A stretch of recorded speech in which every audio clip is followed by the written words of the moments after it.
Bueno, y tenemos otro evento del cual ocuparnos que se va a llevar a cabo en la Sala Lugones del próximo martes 15 de abril, o sea, el martes que viene, hasta el domingo 27, casi la totalidad del mes restante de abril. Me refiero a un ciclo especial de películas mexicanas, Cine de México de los 70, tal el título del evento. Y para poder ampliar y profundizar esta información, lo tenemos en piso al agregado cultural de la Embajada Mexicana, a Héctor Orestes Aguilar. Hola Héctor, un gusto saludarte. Un gustazo para mí también, gracias por la invitación. Por favor. Un saludo para el público, para el auditorio.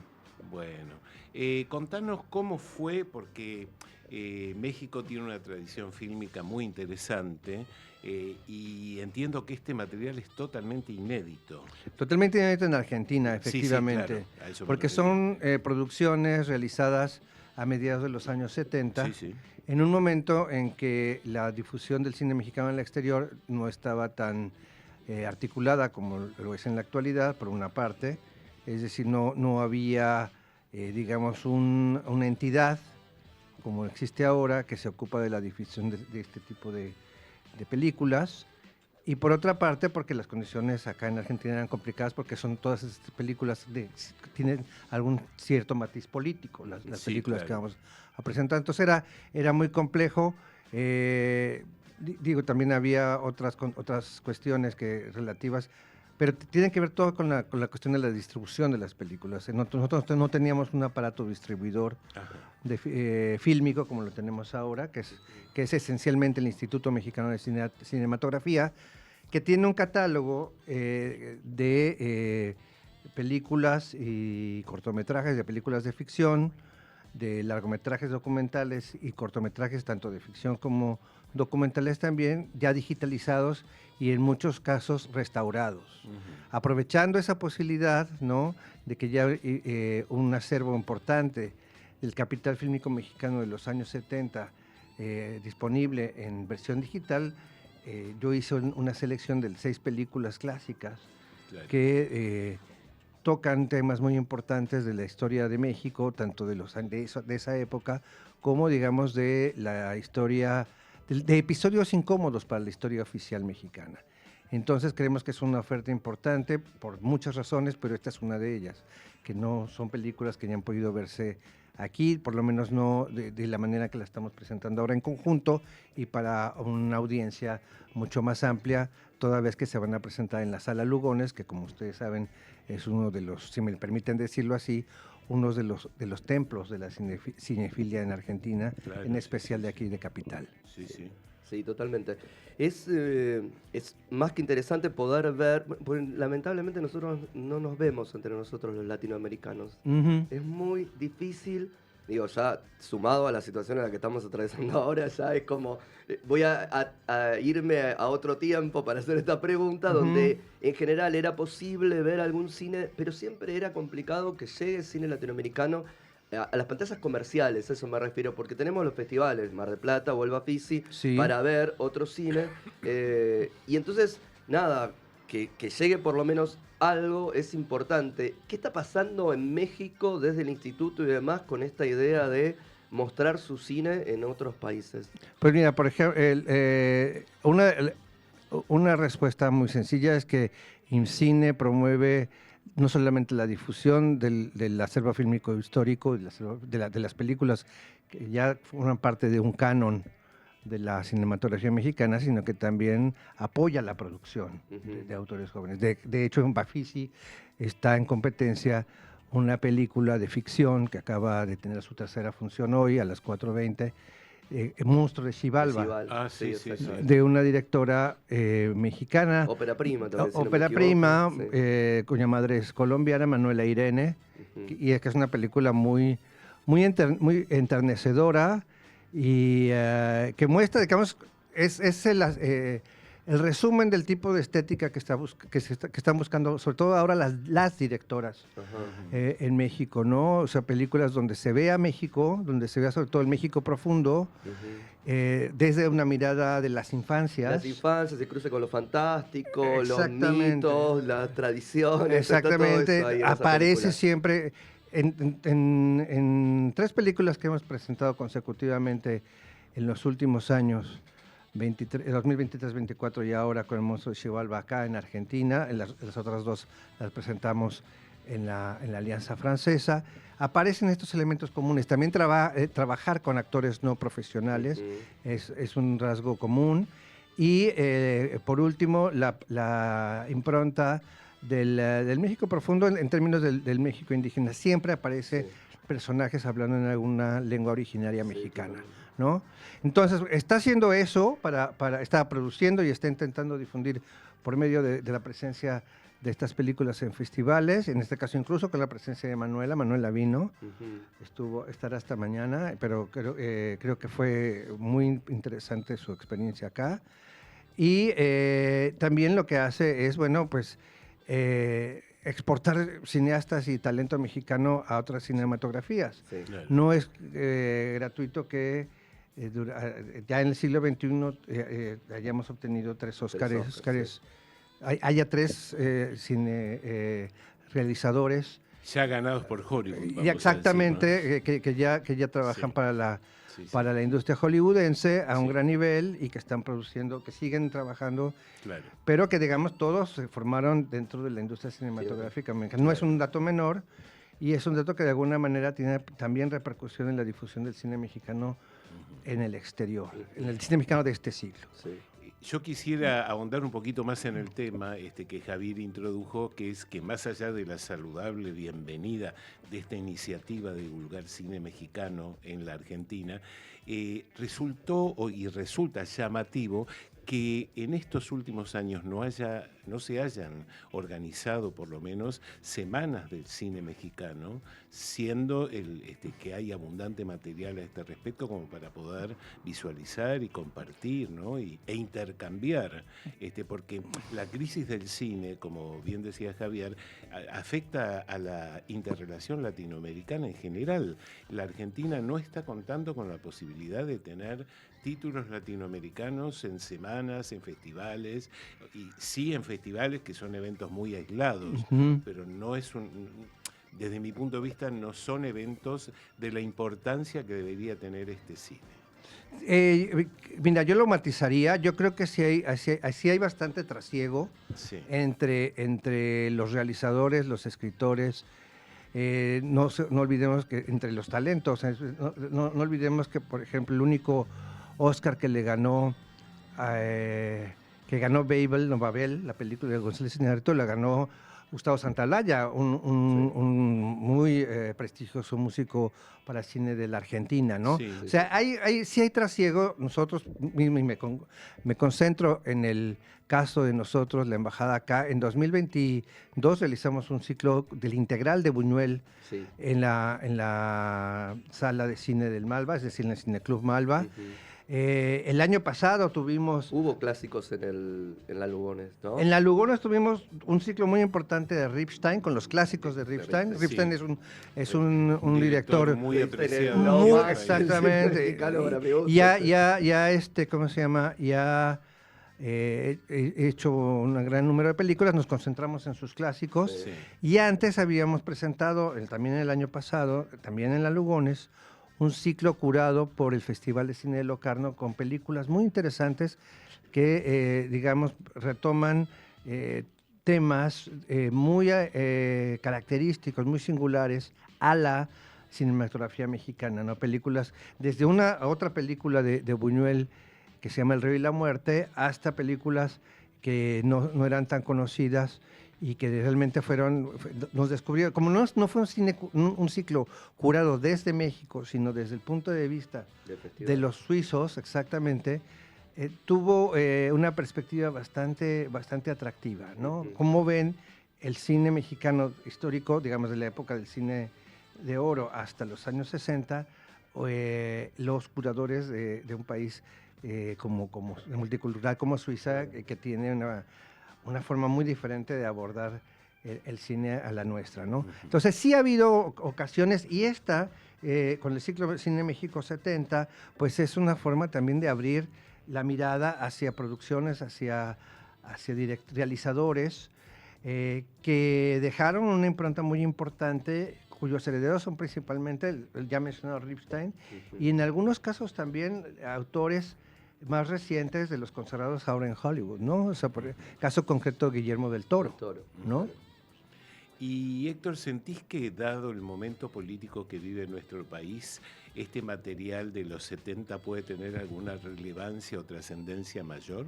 Mira, no creo que es un cine que interpele la realidad argentina, pero sí es un cine que... Pero hay proyecciones, hay traslaciones, hay mira, asociaciones. interpela sobre todo a un cinéfilo y a alguien que tenga, o incluso a un público en general, no tiene que ser un público cinéfilo necesariamente, sino a un público general ávido de entender cómo se dieron procesos en otros países que tienen características relativamente parecidas a las de la Argentina. Claro, digo ¿no? esto porque me hago cargo de lo que digo, en momentos de tanta opresión, ver paradigmas políticos diferentes resulta muy saludable y termina resultando muy alentador. En mitad de los procesos críticos que se viven, ¿no? Esta fue un poco la intención de la pregunta. Y retomo tu intención para explicar algo que es muy importante y que es, digamos, uno de los resortes principales para la concepción de este ciclo. Estos realizadores, que en esa época eran todos los 6 directores, son 6 directores varones, no, son más de 6, pero digamos... la mayor parte de los directores son puros varones y la mayor parte de ellos ya murió. Creo que el único que sigue con vida es Jorge Fons. Pero venían de un momento, una coyuntura de mucha opresión en México, una opresión tremenda, ¿no? Tanto en el 68 como en el 71, 1968 y 1971, había habido momentos de gran represión pública en el país, una represión armada, ¿no? Contra movimientos juveniles. La matanza de Tlatelolco, exactamente. 68. Y la respuesta, una de las respuestas de la sociedad civil fue demandar, y por supuesto de la sociedad, de la cultura en México, ¿no? De la sociedad literaria, de la gente que hacía cine, de la gente que hacía teatro, fue demandar una apertura democrática para concebir un cine que fuera capaz de responder desde, digamos, desde un deseo de democracia a esa represión tan brutal que se expresó en esos dos episodios, en 68 y 71. Y estas películas expresan muy bien ese aliento de insumisión, ¿no? Ese aliento de rebeldía, y eso yo creo que es muy alentador para cualquier audiencia de cualquier época. Sí, la cosa esperanzadora. Ahí es el eje que dijiste recién, es el eje que seguramente tomaste para hacer la curaduría y elegir estos 6 films. Me imagino que te ha quedado otra cosa dando vueltas por ahí. ¿Fue difícil armar y decidir decantar por estos 6 y dejar algún otro afuera? Es difícil, sí, es difícil porque fue una etapa muy productiva de la cinematografía mexicana, ¿no? Donde muchos artistas, no solamente frente a cámara, actrices y actores de la vieja guardia, de la época del cine mexicano, estaban en su esplendor final, sino que también estaban surgiendo nuevos actores y sobre todo los nuevos realizadores que aquí en estas 6 películas están muy presentes. Plasman 6 obras, yo creo que ineludibles, y hay por lo menos 2 o 3 que me parecen realmente obras maestras, sobre todo una que es con la que inauguramos el próximo martes 15. El martes 15 a las 21, Cascabel, ¿no? Que me parece que es una de las 5 películas más importantes del último cuarto del siglo XX en México, y yo creo que está entre las 10 mejores películas mexicanas de todos los tiempos, ¿no?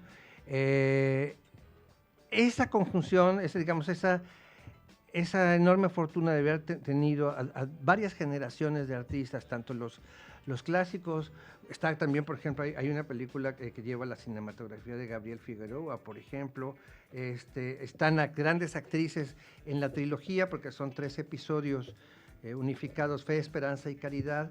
Actúa una gran actriz mexicana que tuvo mucha intervención en Hollywood, Katy Jurado, Sí, ¿no? sí. Y bueno, y están actores que en los años 70 estaban llegando a su plenitud, como Ignacio López Tarso, que es un actor que siempre escogió sus guiones con mucho cuidado, que siempre coproducía los largometrajes en los que participaba, y que no hizo una sola película mala en su vida, ¿no? Él está en La Casta Divina, que es una película donde también está otro gran actor mexicano, Pedro Armendáriz, hijo, Pedro Armendáriz Jr. Entonces tenemos una conjunción que ya no se volvió a dar después, además eso es importante, ¿no? Yo creo que nunca hubo una reunión de talento tan importante en una época como en la mitad de los años 70 en el cine mexicano, excepto, por supuesto, en la época del cine de oro, ¿no? Claro. A esta le podemos... la podemos definir como la edad de plata del cine mexicano.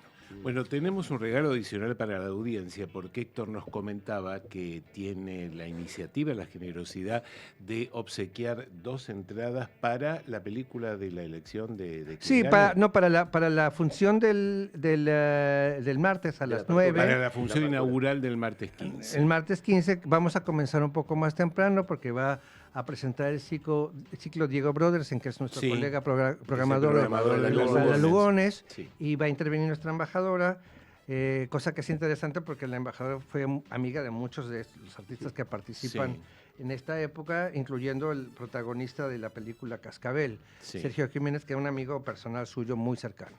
Okay. Entonces, esto nada más para quien quiera llevarse las 2 entradas, tiene que contestar la siguiente pregunta. Sí. De todos los cineastas que están en este ciclo, que son, les voy a decir los nombres muy rápidamente: Alberto Bojorquez, Luis Alcoriza, Jorge Fons, Jaime Humberto Hermosillo, Gonzalo Martínez Ortega, José Estrada, Raúl Araiza y Julián Pastor. De todos estos autores, ¿quién es considerado como el gran maestro de Guillermo del Toro? Ajá. Está muy sencillo, repito: Alberto Bojorquez, Luis Alcoriza, Jorge Fons, Jaime Humberto Hermosillo, Gonzalo Martínez Ortega, José Estrada, Raúl Araiza y Julián Pastor. Bueno, la respuesta la pueden cursar o bien a nuestro WhatsApp al 11 2408 7950 o a través de las redes @Radio Cinefilia en Instagram. Escribinos y te podés hacer acreedor de este par de entradas para el próximo martes 15 en la Sala Lugones a las 20:30. 20:30 horas. La proyección empieza a las 21, pero los Perfecto. invitamos a esta pequeña ceremonia de inauguración. Una ayudita, este es un director que tuvo varios estrenos en nuestro país. El director, Sí. no estoy seguro, Ajá. pero sí es un director que fue muy prolífico. Y les doy una ayudita. Yo estaba pensando en ese, por eso preguntaba. Es uno de los que acaba de morir recientemente. Sí, entonces me parece que es el mismo, porque ha tenido varias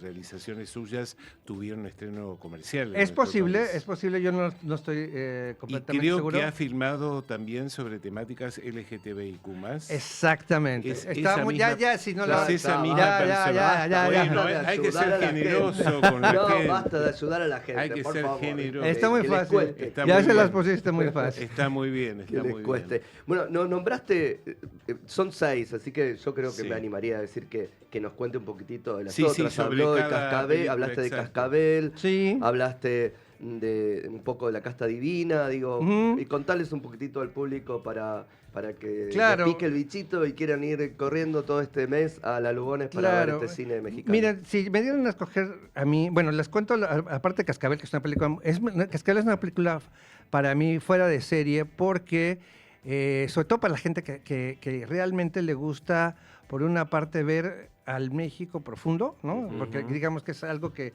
llama mucho la atención desde acá, ¿no? Esta película, y resumo muy groseramente, pero para los efectos de la entrevista creo que es lo mejor.